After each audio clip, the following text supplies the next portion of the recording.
même quand le match se joue à des milliers de kilomètres de là.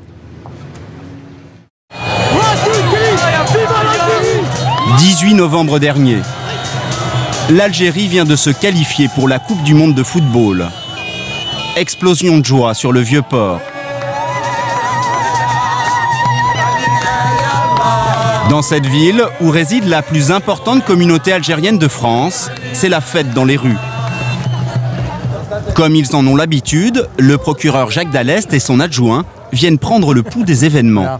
Ça sent déjà le lacrymo, non? Ouais.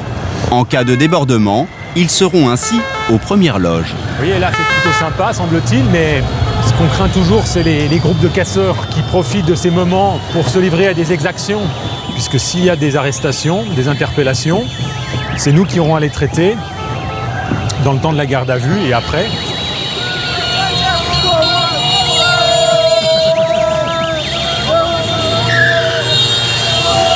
Imaginez qu'ils se percutent.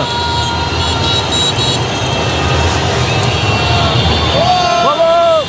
Il a comme l'intelligence d'avoir un casque.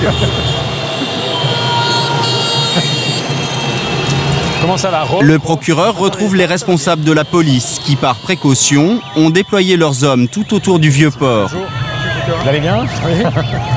Bon, bah c'est chaud, c'est chaleureux. Faut pas qu'il y en ait un qui se viande, quoi, parce que sinon ça... Ça va arriver, hein. Ouais, sans casque et tout, alors là... Non, je vais pas contrôler, hein, ça sert à rien. Non, mais je sais. Si on fait l'interpellation, ça va dégénérer. Des jeunes à scooter sans casque, jusque-là, rien de méchant. Jacques Dallest prend même le temps de plaisanter avec les supporters. Je travaille pas.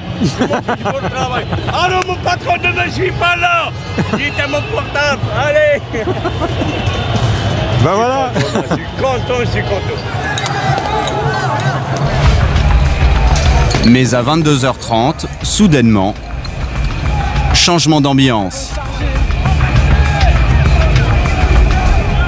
Des jeunes commencent à lancer des bouteilles et des pavés sur les forces de l'ordre.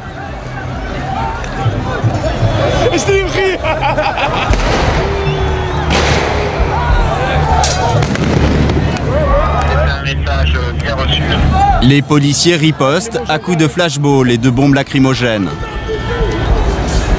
Les assaillants se dispersent, le Vieux-Port se vide. Les groupes de casseurs se retranchent alors sur la Canebière. Les policiers en civil donnent l'assaut.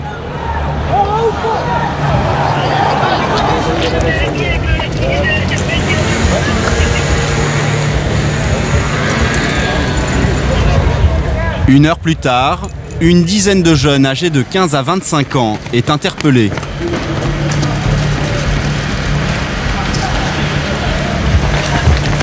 Les casseurs sont neutralisés, mais le centre-ville conserve les stigmates de la bataille.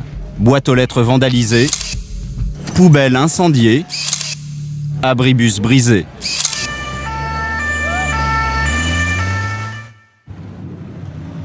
Le lendemain, c'est au palais de justice que se joue le devenir judiciaire des casseurs interpellés la veille.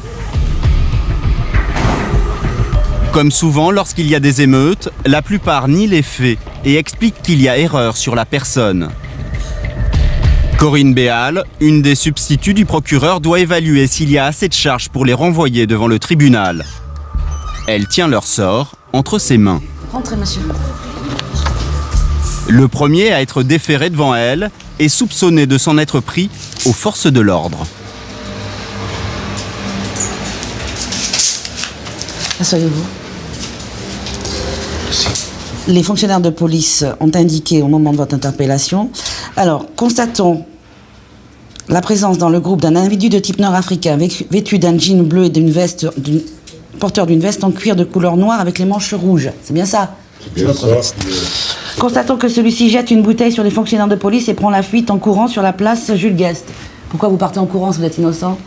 Je suis pas parti en courant. Ah ben décidément tout est faux alors. Non, je suis pas parti. Tout est faux. Madame. Je vous jure, je suis pas parti. Donc les policiers, ils ont vu quelqu'un avec un blouson en cuir, des manches rouges, partir en courant après avoir jeté une bouteille. Ils ont inventé.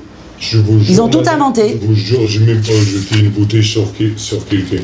Donc je n'ai rien fait. C'est votre déclaration, hein? Je n'ai rien fait. Les policiers mentent? Je suis pas contre les policiers. Mais ils donc sont les policiers mentent? Ah ben ils sont trompés de moi. Les Ils sont policiers trompés de moi. se sont trompés. L'homme maintient sa version, mais Corinne Béal n'est pas convaincue. Devant les... Ce qui est malheureux, monsieur, c'est que chaque fois qu'il y a un match maintenant, systématiquement, on caillasse les policiers. C'est des pierres, c'est des bouteilles, c'est systématique. Vous direz tout à l'heure au tribunal que vous êtes quelqu'un de bien, que vous êtes innocent. D'accord, merci. Voilà. Au revoir. Au revoir, monsieur. Jugé le jour même, en comparution immédiate, il sera condamné à 1 mois de prison, avec sursis. Je ne suis même pas certaine que pour certains d'entre eux, ils en veulent à la police. Je crois qu'ils jettent parce qu'ils font comme tout le monde. C'est pathétique. Marseille est excédé par les matchs de foot qui dégénèrent, alors la justice applique la tolérance zéro.